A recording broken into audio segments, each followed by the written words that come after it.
Good afternoon and welcome. I'm Jeremy Strick, director of the Nasher Sculpture Center. I am just so delighted to see so many people, so many friends, so many people who've come from great distances for the 2022 Nasher Prize Laureate Lecture. It's been 3 years since we gathered in person to celebrate the Nasher Prize, a gap which marks one of the most tumultuous and anxious times in recent memory. Lives and livelihoods were threatened or lost, and our human need for community and social activity were suspended. Understanding this collective, complicated encounter with our human frailty and vulnerability, and our deep need for relationship, our Nasher Prize jury made the wise selection for the 2022 laureate of an artist whose work is suggestive of the human body in its physical, psychological, spiritual, and social dimensions. And in light of the digital realms that had to replace our in-person meeting places over the last 2 years, the jury chose a laureate whose work privileges the experience of physical things with ties to the oldest traditions of sculpture and the three-dimensional object. For these reasons, and so many more, the choice of Nairy Baghramian as the 2022 Nasher Prize laureate was a brilliant one, and we could not be happier to welcome her here today for this public event. Knowing Nairy, this conversation with Nasher Curator Dr. Catherine Kraft will be full of pointed wit and wisdom that we see present in her compelling work. Before I introduce Nairy and Catherine, I want to take this occasion to thank several supporters of today's talk and the Nasher Prize, especially our chairs, Nancy Carlson and Adriana Perales, for their tireless help in raising awareness and support for it. Many thanks also go to our Nasher Prize Month sponsor, Nancy A. Nasher and David J. Hemesegger. Presenting media sponsor, Bilo Media Group. Media partners, KERA Art and Seek and Paper City. Nasher Prize Education and Community Program sponsors, the Donna Wilhelm Family Fund and Gagosian. And lastly, our dedicated Nasher Prize Dialogues sponsors, Bowden Family Foundation, Michael Corman and Kevin Fink, Heartland and Mackey Family, Marion Goodman Gallery, Janelle and Alden Pinnell, Pinnell Foundation, Stephen Friedman Gallery, and Patricia J. Villarreal and Thomas S. Leatherbury. Now, let me introduce our speakers. Nairy Baghramian is an Iranian-German artist living and working in Berlin since 1984. Her work has been the subject of monographic exhibitions in an array of institutions, including Galleria d'Arte Moderna, Milan, Mudam, Luxembourg, Museo Reina Sofia, Madrid, SMK, Copenhagen, Walker Art Center, Minneapolis, Museo Tamayo, Mexico City, the Art Institute of Chicago, Serpentine Gallery with Philida Barlow, and Kunsthalle Basel, among others. Baghramian also participated in the 2011 and 2019 Venice Biennales, Documenta 14 in Kassel and Athens in 2017, Sculpture Project Münster in 2007 and 2017, among others. Baghramian has been the recipient of Malcolm McLaren Award with Maria Hasabi, the Zurich Art Prize, the Arnold Bode Prize, Kassel, the Hector Prize, Kunsthalle Mannheim, and the Ernst Schering Foundation Award. Her works are held in institutional collections, including the Museum of Modern Art, New York, San Francisco Museum of Modern Art, Solomon R. Guggenheim Museum, New York, Walker Art Center, Minneapolis, Tate Modern, London, Mudam, Luxembourg, Tamayo Museum, Mexico City, Museo Jumex, Mexico City, and the Art Institute of Chicago. And I've just given you all the short list. Upcoming solo exhibitions of Nairy Baghramian include Carré d'Art Nîmes, France, this spring, as well as one here at the Nasher Sculpture Center, a project planned, I should add, long before she was awarded the Nasher Prize in fall 2022. Joining Nairy in conversation today is the curator of that forthcoming Nasher exhibition, Nasher Curator Catherine Kraft. Catherine is a scholar of Dada, Abstract Expressionism, and Neo-Dada. In 2018, she curated The Nature of Art, the first North American museum survey devoted to the work of Jean Arp in 3 decades, which subsequently traveled to the Peggy Guggenheim Collection, Venice, in 2019.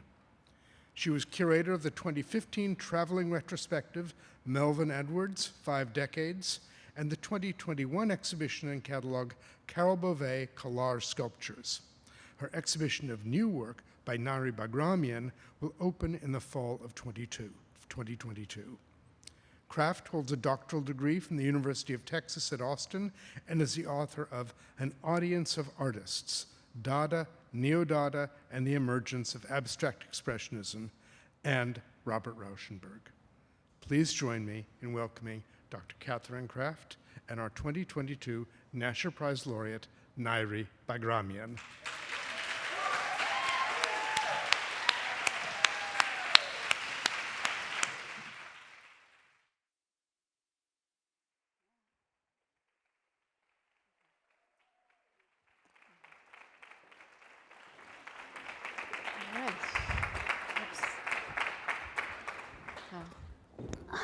Hello.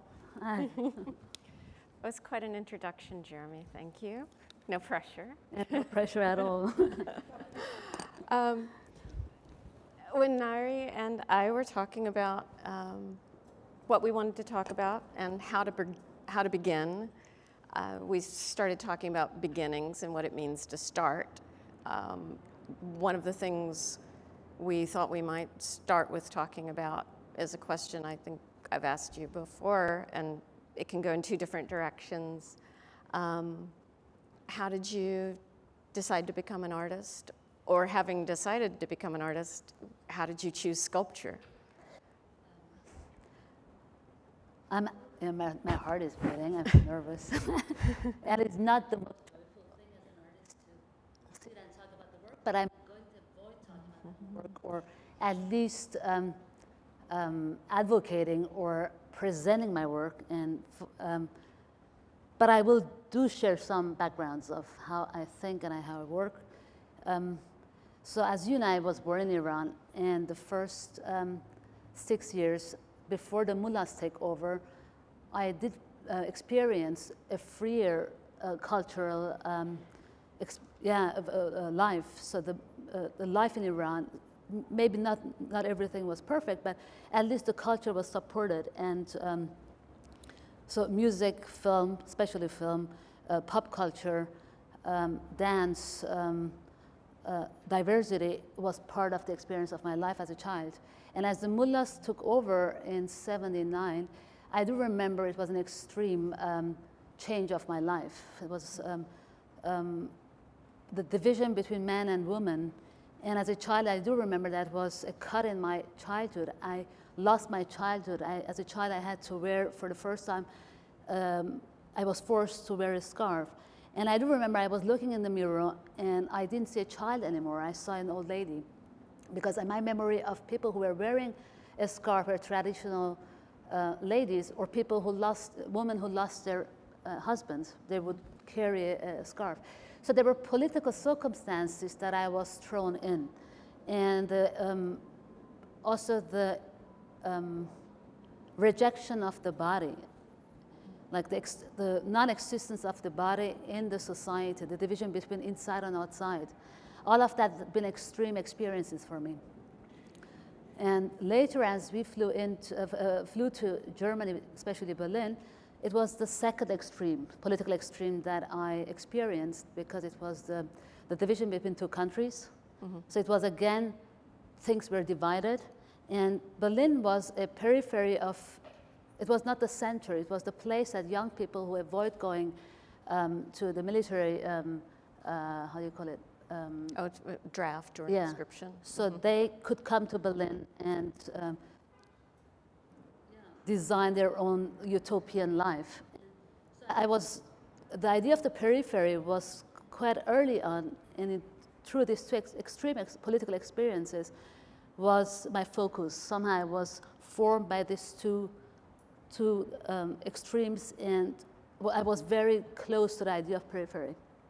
And I do remember two films as a child, and since in Iran, film was still until now, film has a quite strong position. I do remember two films that actually were not for the eyes of the children, but I do watched it because I was the youngest in the family from 6 children, and that was one was Farooq Farrokhzad's The House is Black, and it was a documentary about the leprosy community, and it's the different idea of the beauty and body. And the second was Kurosawa's last film and the first color film, Dodeskaden, which is about poor people living in the periphery of Tokyo, and their life is just they imagine a better life. So they create their minds a beautiful modernist house where they could live in, or the title of the film is Dodeskaden, which is just a sound that means there is a guy, he runs in the streets and he imagines that he is the driver of a train. So it is a Dodeskaden. And I remember my cousins, they would run as they were 6 and mimicking this sound. So there are two things that brought me. Also the disappearance of art and culture in Iran at the time as the mullahs took over, I understood that that culture has a political impact, has such a strong political impact that the totalitarian regimes are so afraid of it. So the suppression of art was the the start of that regime. So when I come to Germany, I said, whatever happens, I know the need of culture. And wherever I am, I will embrace culture. And that was the starting point to deal with culture in general. And Berlin was a city of theater, was dance and language. So I knew that I wanted to learn the language just because I was obsessed with stage and theater. So I wanted to understand it. And my connection to language was not a direct one. So everything was translated. And especially the language of theater is not a literal one. So things move. Nothing is explaining the same thing that you see. So that was the start of my engagement with art in general. But the sculpture came much later. In the 90s, the discussion about sculpture was almost non-existent. Again, the body was missing. And the complication of the body was missing. So it was more about the conceptual art, and it was a lot, there was this hard division between good and bad art, and doing the right thing and the wrong thing. And I thought sculpture has that potential not to be that clear, and it's so complicated to deal with it. And I could connect to that. And that was the starting point. Yeah, in creating objects, in creating three-dimensional objects, creating something that can elude some of those categories. Exactly. I mean, even to think of, we were talking about it yesterday, Picabia always said, you can change, how do you say that in English? You can change your thoughts. So that our thoughts can change directions. Yeah, and I think that happens with sculpture. Because you can go around it. You can move your direction, you can change your position. And that's also the thing that's, I think, nice about that connection from the Picabia quote to sculpture is that you're talking about, on the one hand, going around a sculpture, but Picabia is also describing a process like inside your one's head. And I think one of the things I feel like in your work, there is often a thought thinking about inside versus outside, whether they're socially constructed spaces or the human body. And maybe it's a good place to go to the first image, which, I mean, having talked a little bit about how you started as an artist, we were also talking about how you actually start a specific work. And you suggested the works made for this installation at the Crystal Palace, Breathing Spell. And these are a group of sculptures installed both inside and outside that are from a group called Dwindlers that also suggest parts of a building, but also parts of the human body. Would you like to talk a little bit about how you came to make these? I actually never really remember how I start things, but in this case, because we talked about it, I recall my first fascination of the Dwindlers came in Porto, in the Caesar's, one of Caesar's building, and I saw the drains that he designed outside of the building. And there are almost sculpturally body parts that go inside of the building and outside of it. And I had the exhibition at Marion Goodman in New York. It was my first exhibition in New York, and later for the Reina Sofia. I was thinking about how systems work, how bodies work in a space, and how I connect inside and outside. And I came up with the Dwindlers, and I was searching for a material, how I can, what is that material that I'm thinking of for the Dwindlers? And most of the time the materials suggest themselves, and it was with the glass, and I never worked before with glass, but I knew it has to be a fragile material, almost a material that produces fear in me. So something that I'm unknown of. It's not a safe relationship. So I'm in general, I'm not working, I don't have any scientific approach to material. It's a very, almost a naive, direct way working with materials. I'm not sending out people to search about material. And the glass was the material that I thought, the topic is fragile. It is about looking inside of the body, embracing the air in the space that I'm showing it. So the form of the Dwindlers is fragmented glass pieces. Then I mean, as you can see, is glass. It's painted by I put pigments on it, metallic pigments, and it's not the color is not on the surface. So the pigments burn into the glass, so they're melted into the glass. They're melting with the glass, and so it's not. I don't understand color just as the surface of the sculpture, so it becomes material itself. So the glass, you apply the substance, and then the glass is heated to Exactly. kind of curve it to those shapes, and that's how the color or the color kind of or pigments kind of burn into it. Yeah.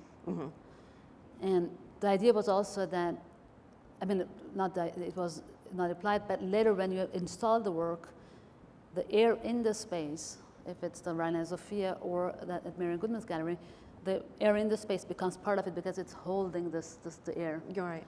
Yeah. So yeah, that was the way that I worked on. So it was not a model. I didn't build a model. I just started with the glass, and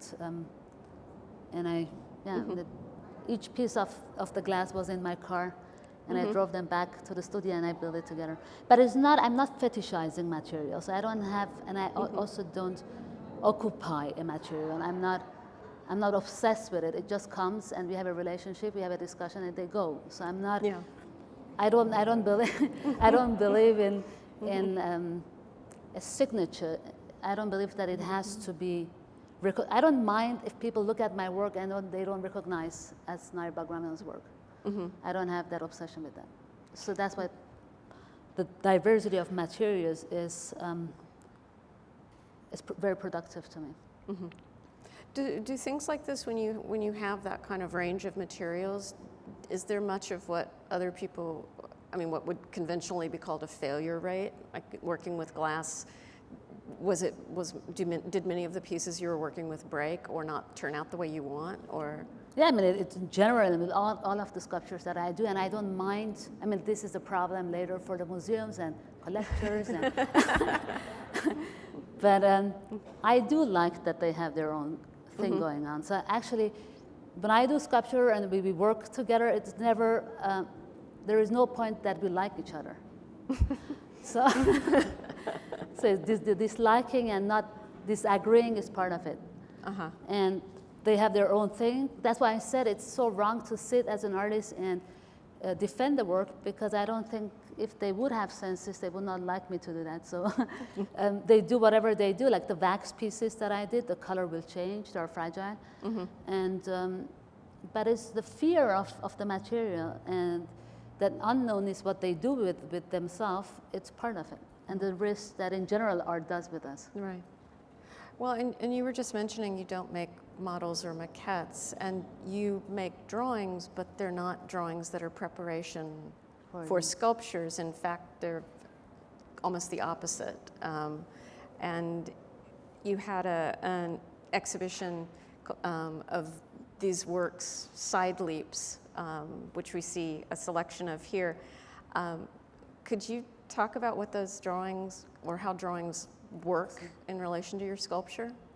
I think from the beginning, one of the main reasons why I started doing this, the drawings not as a study, to give the drawing their own space, was rejecting or rethinking about or thinking about proposals.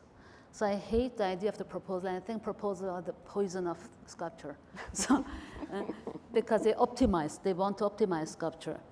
And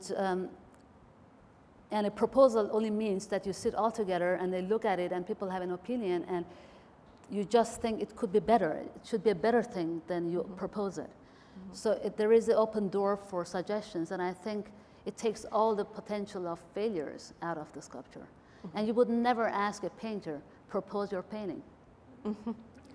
And yeah, it takes all the problems of the sculptures out of it. So then I thought, okay, if the proposals are mostly based on drawings or descriptions, I thought I just want to give them that real utopian space that I sit there and I draw a sculpture that is not allowed to become a sculpture. So, and also to limit, because every artist, or let's see, I talk about myself, they think whatever they think it would be a great idea. So just to limit, to limit yourself, just to give yourself a boundary. I think that's such an interesting and wonderful idea, because if you think about, say, the history of modern sculpture, it's rife with drawings that artists conceived for projects that were way too ambitious or too expensive, or they could never find. It's like you look at the drawings and you're always looking at something that is a possibility of something that never happened. And your drawings almost, they foreclose even that possibility, so that or problem, and so you look at the drawings for themselves. And they also, I'm always struck by when you talk about your work, that there is a kind of modesty often, or what we would call modesty, maybe because we're used to dealing with artist egos, but of respecting material or limiting what you do, ways to keep yourself kind of out of your own head in a sense of humility almost. And in fact, there's a generosity to that for one thing, the idea that a work could be a failure or that it's imperfect and still interesting. I think that's also related to the idea of, when we were initially talking about this conversation, one of your first ideas was to talk about works by other artists. Exactly. And on the one hand, that's something where you find a lot of inspiration in that, in looking at works by other artists, but it's also, I think, something that's generous in the way you approach your practice as well. So we're going to make a side leap into talking about a few works by other artists. Maybe I just say one word before we go. Yeah, should we go back to that? Yeah, please. Even that project, the idea, I never wanted to show them. It started with sharing an exhibition with a friend, Jeannette Laverrière, who passed away. Yes. And she was a designer, and she did thousands of drawings, which now are in the collection of Pompidou. But her wish was one day that she could fulfill her, or he could produce all the drawings, and they all could become furnitures or lamps or whatever, and she couldn't. And I thought, as an artist, I have all these opportunities. This is a good idea to just to hold back ideas. And so it was two opposite ideas of one thing, how drawing can function. So that was the first moment, the first time that I showed the drawings. Yeah. And the sharing exhibitions has been always part of my practice. Yes, that's right. So I just don't like to refer other artists in my work directly, because I think it creates always a surplus value. And I don't know what the other artists would think of it. It's just you're occupying someone else. Right. But sharing is a different thing, and looking around and understanding art through other artists' work is a different thing. Yeah. Yes, because this exhibition, as you were saying, was shown, it was part of a larger exhibition. I don't have an image, but of Jeanette Lavrier, a designer that you knew and worked with for a number of years. And I learned a lot from her. And learned a lot from her as well. We'll talk more about her on another next time. So Robert Gober recently had an exhibition at a gallery in New York, and you mentioned to me several times that you were really moved by this exhibition and these drawings and kind of relief sculpture tableaus in particular. The drawings, I think, there's a group of drawings that I think almost all of them are based on, they start with found drawings of feet, as if from a life class, and I don't know where he got all these drawings of feet. But then he altered them in different ways, and then these incredible windows. I mean, as I said, I always look around and I am inspired by other artists, not only that I like or dislike, it's not only about liking them, right. But it was mostly actually paintings that I learned from. And I do remember one of my teachers said it's true, because even Bellini and Mantegna learned from their teacher was a sculptor. It was Donatello. Donatello, yeah.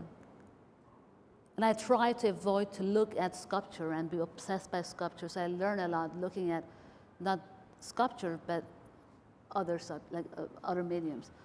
But in terms of Goba, I've always been fascinated, and he complicated the space, he complicated sculpture, and everything is upside down. You go in a space and you look, you're focused on the what happens under the ground, what is outside, what is above us.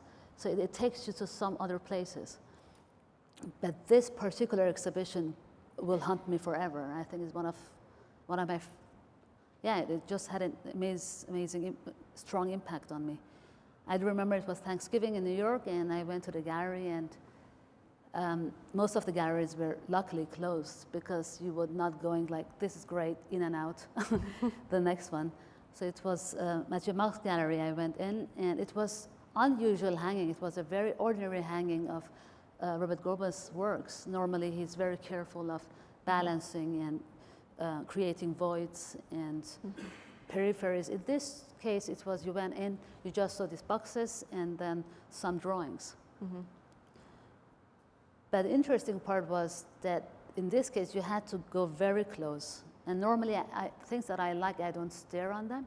I don't want to take anything out of them. So I just go out. So I think I saw that day I went back 3 times.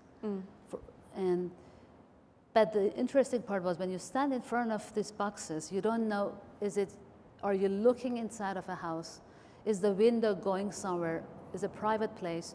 Or are you already inside and somebody's looking at you? So it was like a Didi Huberman experience. What you look at looks back at you. So you didn't know what is inside and outside.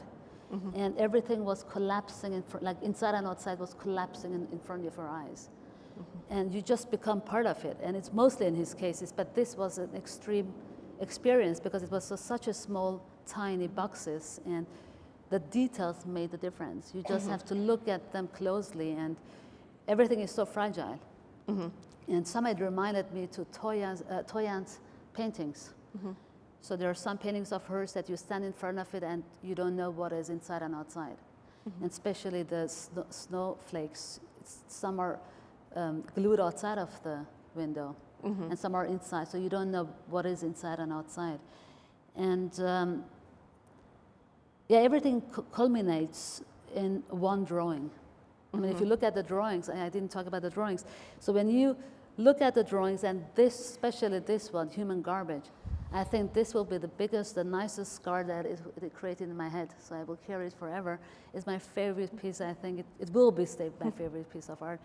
It's as you said, it's found studies of food, and he reversed. I mean, it's back. How do you say that? It's mirrored the human garbage, and you don't know, is it you, the human garbage, or are you looking at a a leftover of a body?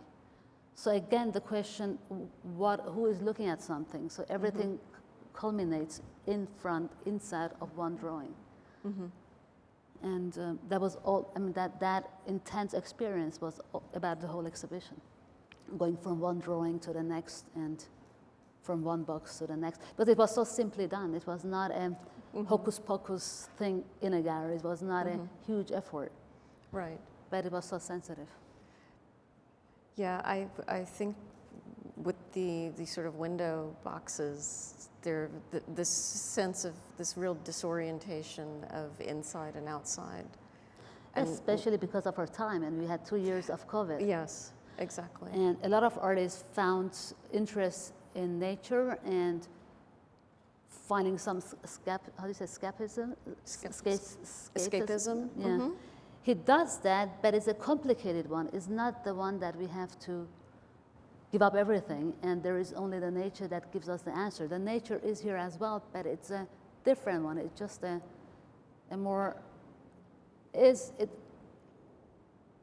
described our feelings that it was not only easy. So not only the nature can help us, it's the complication of the nature and the life that we're living in.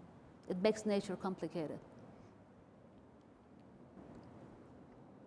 And with Louise Bourgeois, I'm introducing this. This is probably most of you are familiar with these, her large-scale spider sculptures. This is one in Provence at Château Lacoste. But actually what we're going to talk about is the home of another spider a short distance away, the Église Louise Bourgeois, which among other items, this is a chapel that is in an old convent, and it's furnished with, there's an installation of bourgeois sculptures there, including, I have a glare right where the slide is, but on the image, one of the images has a small spider, a much smaller spider, and a Madonna and Child is in the other slide on a ledge made of a soft fabric. And I think the scale of this is very, also kind of unnerving, because it seems like such a petite, small spider, but if it were a real spider, it would still be terrifyingly gigantic. And I have to confess, I was not acquainted with this church before you were telling me about it. And what was it that was so fascinating to you about it? Actually, we were just traveling through Provence, and I heard about this church. And I don't know why when you travel, you go to the churches, and when you're in your town, you don't do it. Right. And so I always wanted to see it. It's a very small church, and it's the best place to get divorced. So if anyone thinks of divorce, should go to that church. You get happily out of that church. And but she did five sculptures for the church, and the scale is interesting because it's also how she deals with religious items, symbols. So she did the confession cage. She did the holy water. I think we have that, no? The holy water we have, yes. Yeah. So I think it's Portuguese marble, and it's a weird thing to wash your hand, like the holy water dip your hand with the breasts. With the breasts, and the spider is, I mean, and the crucifix is again the cast of her long, her assistant. We don't have them. I don't have an image of the crucifix. Sorry. And the spider makes sense if you're at that beautiful little church. When you go to that foundation or private collection, Lacoste, you see this big spider. So you just feel like the spider, the interior spider, which is this one, changes its scale when it goes out and blows up itself. Or the other way vice around. versa, You just see how it moves in your head to become, again, have a rest on the wall as a small. So you just think about scale and site specificity, and also how important it is to look at sculpture in site and do site visits. Because it just, the connection to each other, you learn comparing things to each other. Yeah. And turning things in your head. And sometimes even being invited to, if not touch the sculpture, then to touch, I mean, if the fount is filled with water, you're like almost touching it, or you're touching this membrane that also is in contact with however many breasts are in the basin. But also the humor of bourgeois to think of religion in that way. Yes. So it was interesting to be there. If you have the chance to go, you should definitely. Definitely. It's a must. Go. I would, and everybody else would make a Or pilgrimage if you think to of a divorce. Bonvieux. And then the other works that you mentioned are two of these that also have connections to how long we've known each other, but also to the Nasher. This work by Arp and an image of Noguchi working in ceramic, which was also a part of. Noguchi was featured in a 2013 exhibition here at the Nasher Return to Earth, for which I was invited by Jed Morse to write about Noguchi for the catalog. What brought these two works together in your mind? I think it was our connection that, as I said, as an artist, you just don't, the things that you learn is just not out of your, it doesn't fall from heaven. So we have all these discussions together. But one thing, the only art piece that I directly referred to an artist was 2009, I think. It was to Noguchi. I made the piece Construction Helper, and I divide one of his design pieces, the famous table, and I take them apart to understand his political potential even in his designs. And also the idea that he was going between Japan and US, and he even entered willingly into the camp in Pearl Harbor, because it was in, where was it in? It was in Arizona. Arizona. And dealing what is the space, the belonging to a place, and he comes up that there is not such thing, and there is, and I think I heard it from you, that term, anti-spaces, that he created the... Yeah, well, Noguchi talked about clay as a kind of anti-material, or to make an anti-sculpture, because clay can be this, it's always something you use to get on the way to something else, or it sort of doesn't have its own quality, it's fluid. And it actually, it's like what you were talking about a little bit, I think, with Noguchi. I don't know that he really liked working in clay, but he was very drawn to it. But he only really seriously worked in it in Japan, where he also didn't feel very much at home. And so in Japan, the traditions of ceramics are very much linked to different regions, and Noguchi behaved like a modernist and just took a clay from here and a glaze from here and put them together in ways that the audiences there couldn't understand. So it was like an idea of Japan that was just up here. And so sort of an anti-place or a no place that had nothing to do with the real country. Exactly. And that's what we are going back again to, the idea of the nation building and patriotism and flags, whatever reasons they are. But I just liked in his case that he troubled with that that notion, and he created for himself, at least through the plaster, these anti-places. And there is a similar, and that's why I thought of art, especially that work. It's such a small work, you can just hold it in your hand. And it's papier-mâché, it's not the materials that you usually would use or is known for. Right. And I saw it the first time in Venice at the Peggy Guggenheim that you curated the show. And I remember I took a picture and sent it to you as my favorite piece of art. And the title is Heimatlos.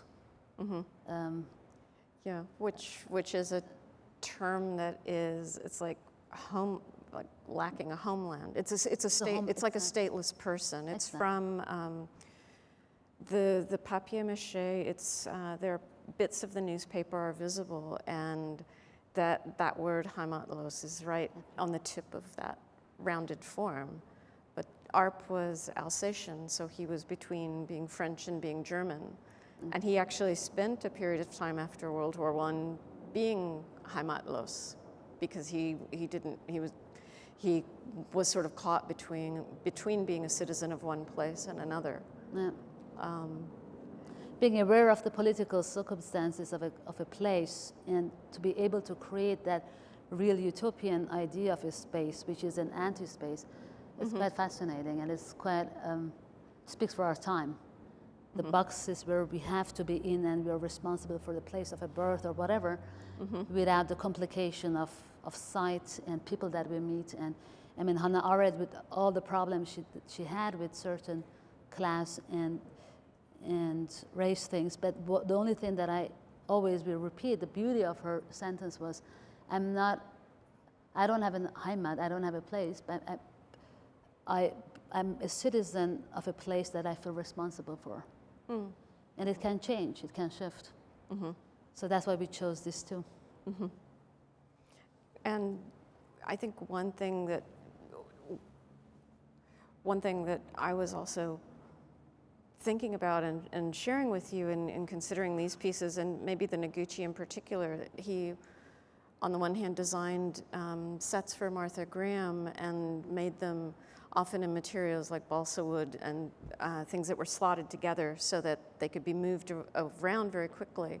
And he also made a series of sculptures that are pieces of stone that slot together. And it's almost like this idea of a sculpture that can, instead of being a monument, it's a sculpture that can move from place to place, that you can unpack it and send it into whatever new place it needs to go.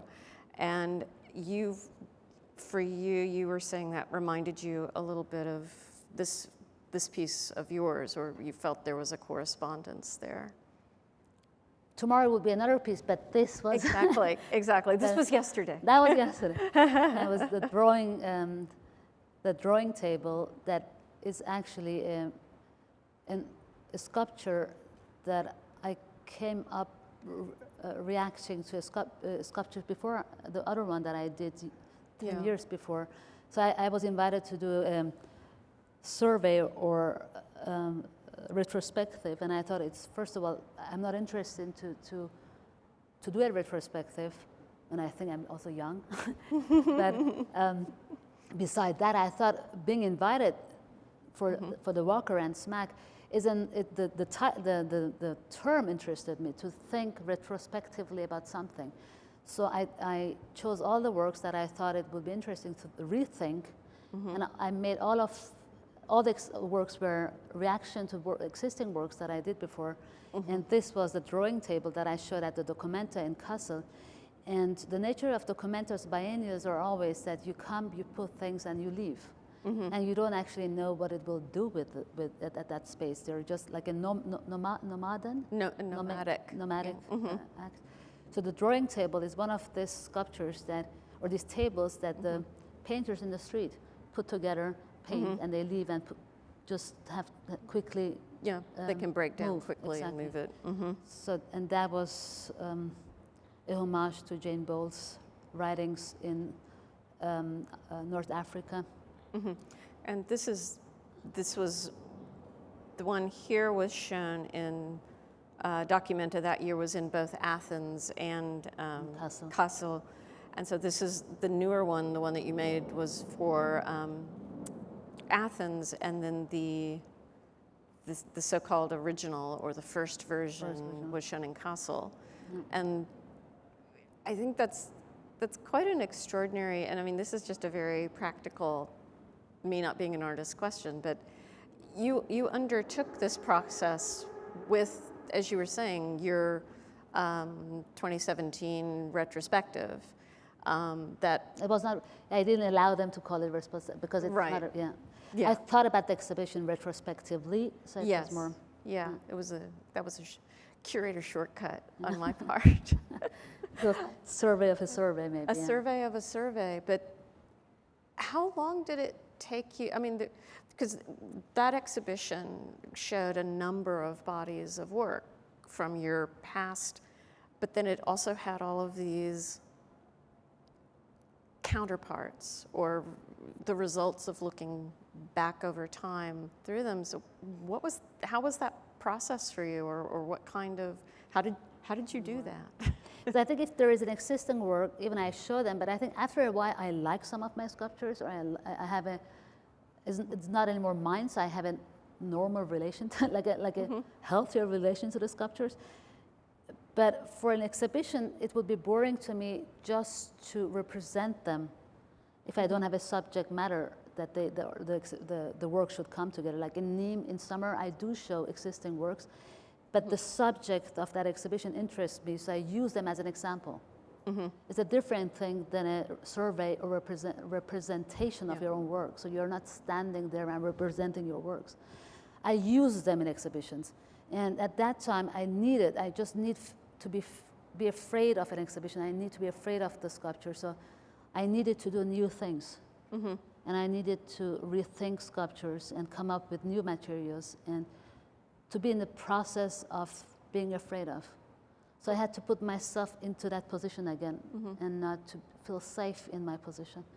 And I think if as an artist I'm not aware of it, it happens too soon that you're stuck in representing and being so safe what you want from the sculpture and yet what you want to try with it. And it's not about sculpture. That is not sculpture.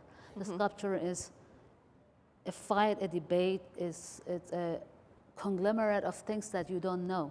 And if you feel safe in it, you just repeat your signature. And that's what I avoid. I actively avoid to feel safe in my work. So I did take that invitation, but I made something I made it to my own thing.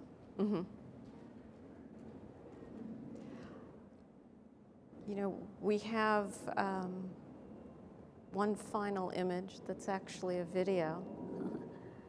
And I wonder if you want to say anything. It was you've introduced something new to me that I found delightful, but do you want to introduce it or just let it go and then talk about it afterwards? Maybe it's a good ending for a talk because the internet doesn't allow us to forget things. A talk is a talk. We should forget it tomorrow or just after that.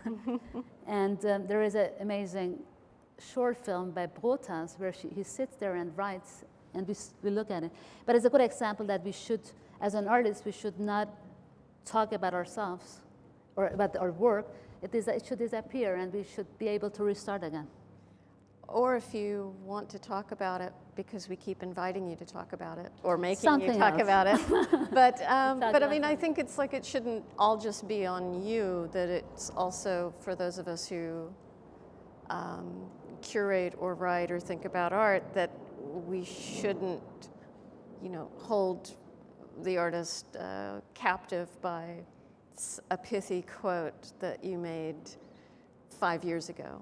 Or You said that with Jasper Jones. Didn't you say yesterday something beautiful? Yes, we were talking about this problem, and when Jasper Johns had his first exhibition, he was, I think, his first one-man gallery show, and it was kind of wildly successful. It was in 1958, and he actually had an interview in, I think it was in Newsweek, and he talked about his art being about things the mind already knows, like things like alphabets and flags that seem familiar, but he takes them and explores them. Jasper Johns is now 90 years old and has made incredible work, continues to work, and that quote continues to be used in reference to his work, and I've been guilty of it as, I've used it as well, and it's a wonderful, I think it still holds true. I don't think for a particular approach to his work, especially early on, but I think it must also be very strange. Maybe he's used to it by now, but to have something you said 60, more than 60 years ago be one of the ways in which you're still defined.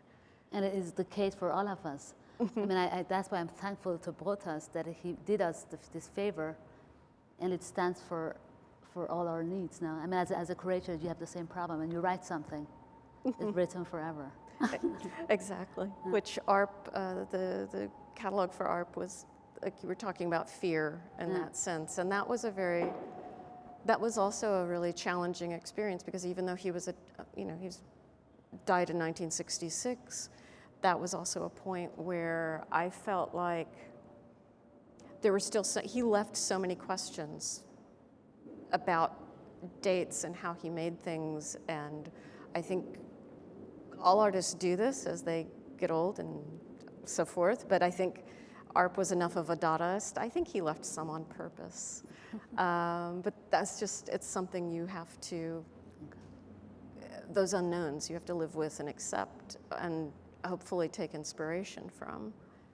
I hope somebody else has a way to do, yes, okay. This will hopefully, somebody else is playing this for us.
So let's forget and restart again next time.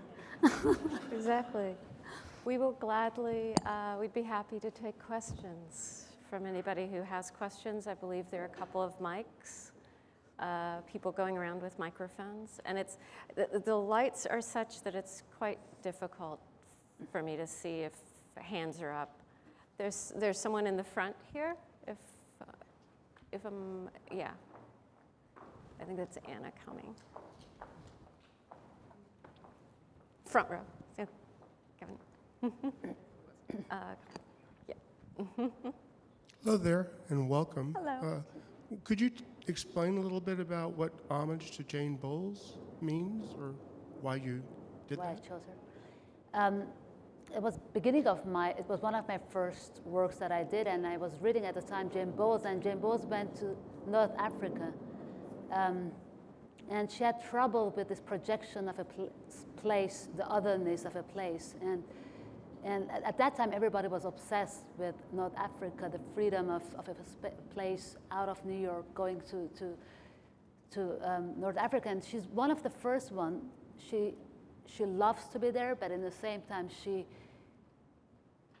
recognized the gender problem in a society like North Africa. So it's a love and hate relationship, and it complicates a space such as we said before with Noguchi, going to Japan and looking for something else. And she does that, but she confronts herself with the problems of a society that is a real society. She doesn't see the desert as an empty space. So she speaks about she writes about her short writings, especially in the Iron Table, that the desert has its own socio-political history and is complicated. And I love that, like dreaming of a place that is far away and be aware that is not that what you just project on it. Are there other questions? I see, okay, I see a hand. Karen, is that Karen? Yes, Karen's on. If you wave, there we go. Hi. Hello. Language is very important to you, me too, and I wondered if you would talk about maybe why or what, maybe because you're multilingual perhaps, or? I just don't have any language that is, I could call a safe mother language. I always translated language. I understand language as a translation, so it's always off. So it's not that I speak wrong, but I just always translate things, translate one language to another. And that's due to places that I lived. In Iran, my background is Armenian, and it was, in the school I had to learn Persian, but my Armenian was not good enough as I left. So it's complicated. And I came to Germany, I learned German. And I have this openness to languages, but I don't have this safetyness in one language. So it's always a translational aspect of it. And it helps me in art, because art is not just literal, direct things. So you just translate things in your head. You move things around. It's very fluid. Yeah. Thank you. Thanks. Other questions? Okay. Did you, okay. There was one in the front, I think. Yes. If you, no, I think it's, here she's coming. So you just said that you love the complicated, but you do things simply. Explain that to us. I said I'm not talking about my art. Today I'm just talking about myself. If the art is simple and it appears to you it's simple, I'm very happy. It's a compliment. But talking about complication is maybe my own understanding of life. It's just not easy. And it's good that it's not easy. Nothing is so easy. So, but the art itself, I cannot say. If it appeals to you easy, it's great.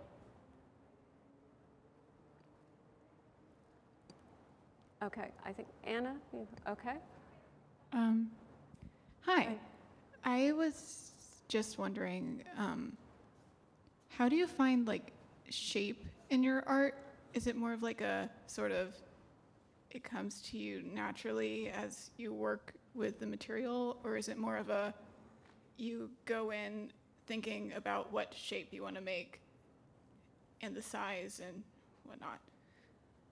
It's very different. I mean, in terms of the Misfits, it was easier approach to form. It's found, like, they exist. The other forms that are more complicated and they come. It's just not one thing that you go and just say, I want to translate the form in my head. It's never like that. It just, the material, the circumstances, the site visit, and the things accumulate. Like there is a conglomerate of things come together and the shape comes in between all of that. Also the titles. It's not like I do the piece and then I give a title. Sometimes it's before, sometimes it's just on the way to finish the sculpture.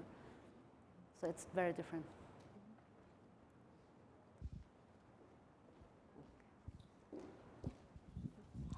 You mentioned fear and being afraid in a number of contexts. Why do you think it is that you need to feel fear in order to be maybe motivated or to create something that you are, proud of or happy with?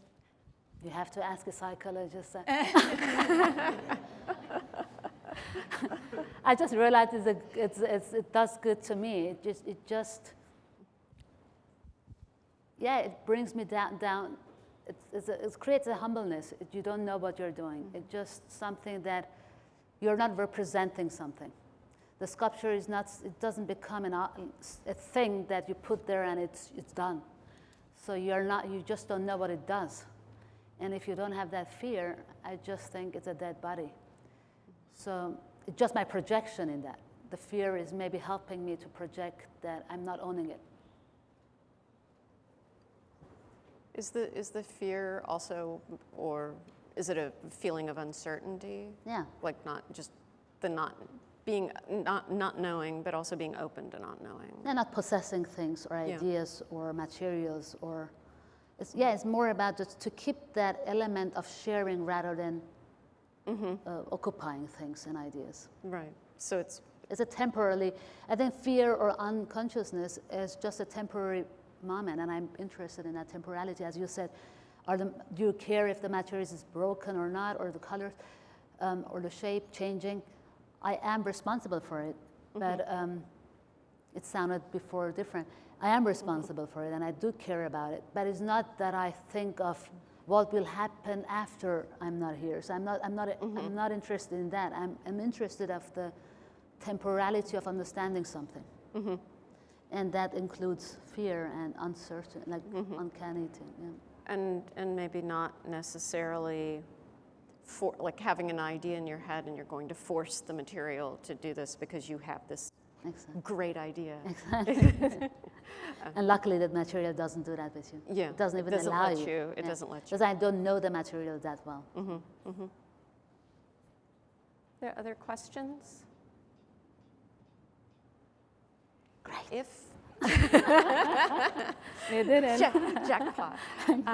Before we wrap up, I am going to say, please, we are going to go upstairs and celebrate the release of this beautiful book, which is a compendium of papers given by graduate students at our symposium, our virtual symposium on Nairy's work. And we're supposed to have a couple of the presenters here. I think there have been a lot of flights canceled, so I don't know if they've made it yet. But please join us upstairs. And Nairy, thank you. Thank you. And I hope you enjoyed it. I did or enjoy it. didn't hate it. And thanks to all of you. Okay. All right. Here we go. We go.